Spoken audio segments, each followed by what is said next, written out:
Saya berharap Anda menyimak apa yang sudah disampaikan oleh para kandidat yang berada di depan. Namun kami akan perdalam apa yang sudah saya sampaikan. Saya ingin mulai dari Bung Effendi Koiri.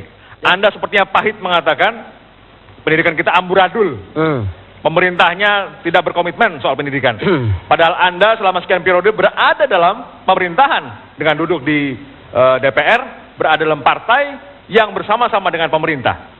Apa yang terjadi? Ya, jadi salah satu keikutsertaan saya ketika di DPR adalah ikut menentukan pendidikan memperoleh anggaran 20% di dalam konstitusi. Ini artinya setelah era reformasi kita punya perhatian secara serius tentang pendidikan nasional.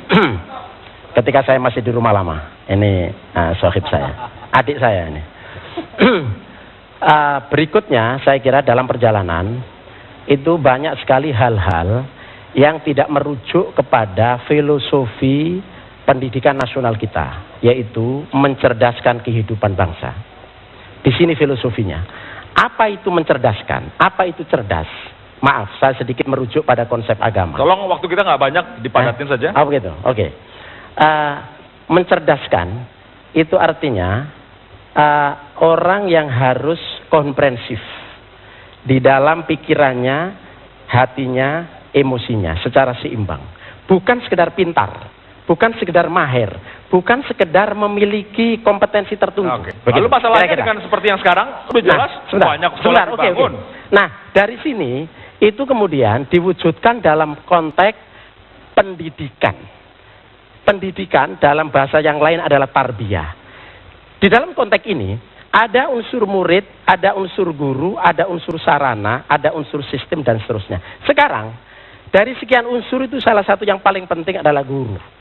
Guru. Masalah apa dengan guru? Guru itu selain dia menyampaikan knowledge, ilmu pengetahuan, tapi juga sekaligus harus ada keteladanan. Oke, masalahnya dengan guru kita apa?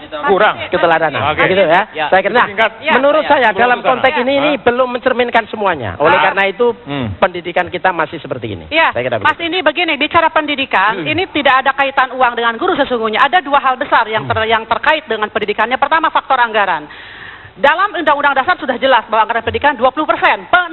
Pemerintah harus mengusahakan sekurang-kurangnya 20% dari APBN dan APBD. 20%. Satu. Yang kedua, mengenai sistem pendidikan itu sendiri. Tapi hari ini yang terjadi adalah bagaimana ada inkonsistensi antara yang tertuang dalam undang-undang dan undang-undang sistem pendidikan nasional dengan realitas. Bukan guru. Masalahnya bukan guru. Guru itu bagian terkecil dari seluruh sistem ini. Saya ingin menyampaikan begini, tentang anggaran saja. Dari sisi anggaran, hari ini tahun 2011 ada 368 triliun anggaran fungsi pendidikan. Tapi apa yang kemudian terjadi? Yang diserap hanya untuk program pendidikan tidak lebih dari 30%. Kemana selebihnya uang itu? Mohon maaf. Saya harus sampaikan. Dulu ketika ketika 20% anggaran pendidikan oleh MK di judicial review, di mana gaji guru masuk ke dalamnya, itu dengan catatan kalau pemerintah sudah mampu, maka untuk gaji guru ini harus dikeluarkan. Hari ini 210 triliun dari 368 triliun untuk guru. Jadi serapan anggaran memang sedikit begitu. Justru tolok ukur DPR saat ini, ya saya pada posisi di luar pemerintah, kita menyetujui anggaran 20%, ya, anggaran 20%. Tapi perhitungan 20% itu hanya hitungan angka dan hitungan uang. Harus kita lihat bahwa dasar kita, mainstream kita itu seperti apa yang sering kita nyanyikan, bangunlah jiwanya dan bangunlah badannya. Kan perlu uang untuk itu. Nah, 20% ini hanya untuk ngitung bangunlah badannya. Tapi sejauh mana bangunan jiwa bangsa ini tidak pernah terukur dengan yang namanya 20%. Ini yang perlu kita kritisi. Ini yang perlu kita kritisi.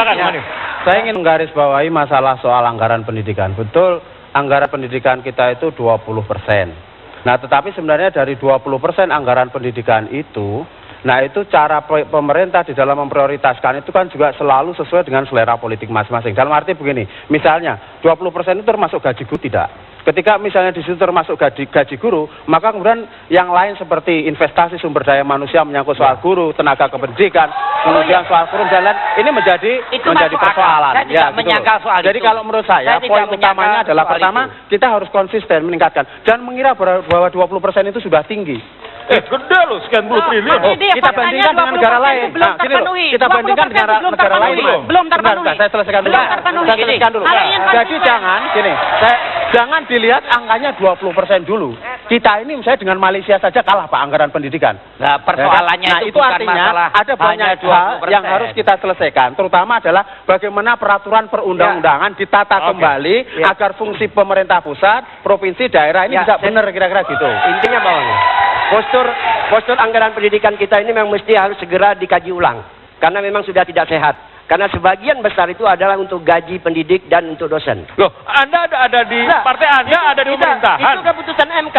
Kita harus penuhi. Ini gara-gara MK yang memutuskan pada Undang-Undang Sisdiknas mengatur bahwa 20% itu di luar gaji pendidik. Tapi MK mengatakan bahwa termasuk gaji pendidik. Ini yang mengakibatkan menyedot anggaran pendidikan kita besar.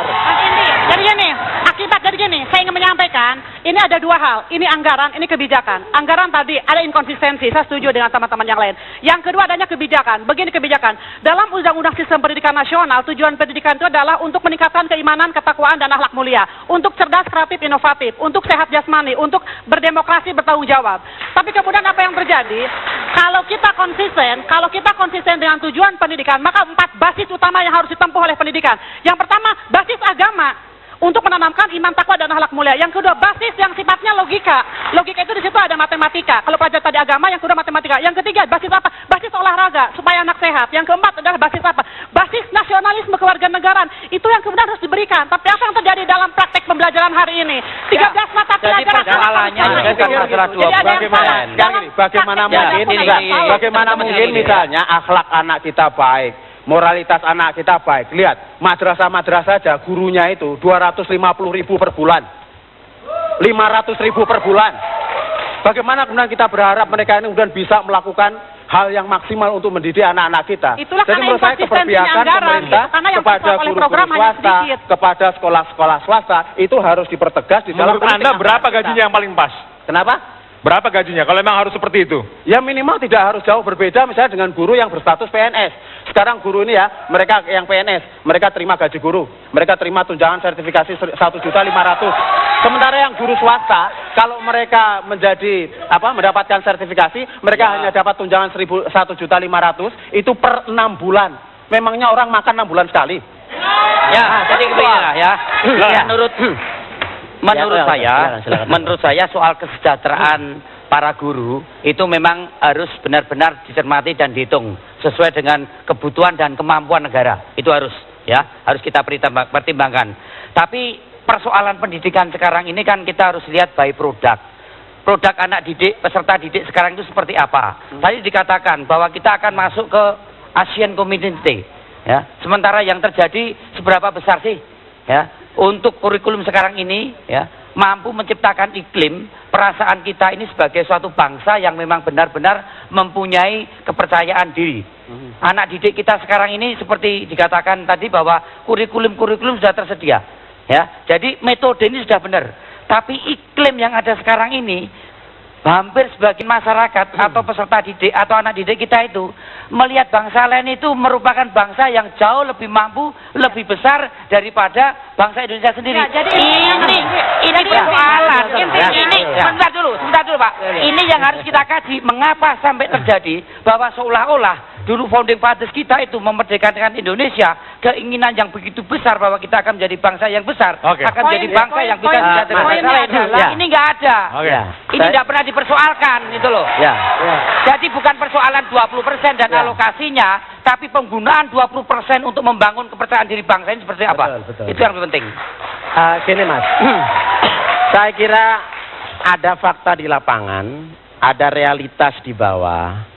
Ada realitas di kelas-kelas menengah kaum terdidik bahwa pendidikan nasional kita ini masih bermasalah. Banyak. Ya kan? Bermasalah pertama dari konteks elaborasi dari filosofinya. Dalam konteks tujuan pendidikan itu sendiri. Dalam konteks manajemen. Jadi urusannya bukan soal 20%. Urusannya bukan soal anggaran. Mau berapa begitu. Bukan soal uang saja. Bukan soal Jadi uang Mas, saja. ini Jadi tapi itu penting. Jadi begini. Saya tidak 20% saja kalau caranya ini tidak ada gunanya. Unsur-unsur ini semuanya penting dan itu bagian dari hal yang kita perlukan di dalam proses pendidikan nasional, Mas tetapi Indi, saya ingin mengatakan kita begini, harus Mas Indi. tuntaskan Mas Indi. Tuntaskan itu. Dari Saya sisi ini mengatakan kita begini. tuntaskan, begitu. 1.000 triliun pun anggaran pendidikan dialokasikan, kalau postur penganggarannya seperti hari ini mekanismenya tidak akan memberikan dampak apapun terhadap Oke. pendidikan. Ya, anggaran masih tetap paling penting karena kalau program-program yang dibuat ini tidak didukung oleh dengan anggaran yang cukup, apa yang bisa kita lakukan? Mau naikkan gaji guru dengan mau sesuai UMR, kita tidak punya anggaran. Jadi memang saya kira anggaran gini, tetap menjadi jadi penting. yang perlu kita lakukan sekarang adalah bagaimana mempertegas politik anggaran kita ini. Politik anggaran kita yang senilai 20% itu jangan dikira itu terlalu tinggi. Kita ini misalnya itu hanya kurang dari 2% PDB kita. Sementara negara-negara lain itu 5% rata-rata dari PDB mereka. Jadi kita ini jauh tertinggal. Nah oleh karena itu anggaran kita ini memang harus kita jaga betul.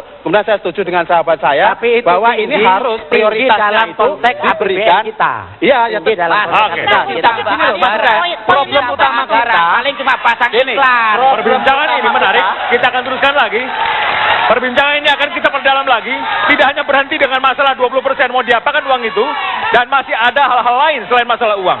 Bagi Anda yang ingin memberikan komentar, kami memberikan kesempatan untuk mengirim SMS, memilih dari kelima ini siapa yang menurut Anda paling menarik yang sesuai dengan pendapat Anda. Kirimkan SMS dan kami akan tayangkan apa pendapat Anda. Sesaat lagi di Duel Kandidat.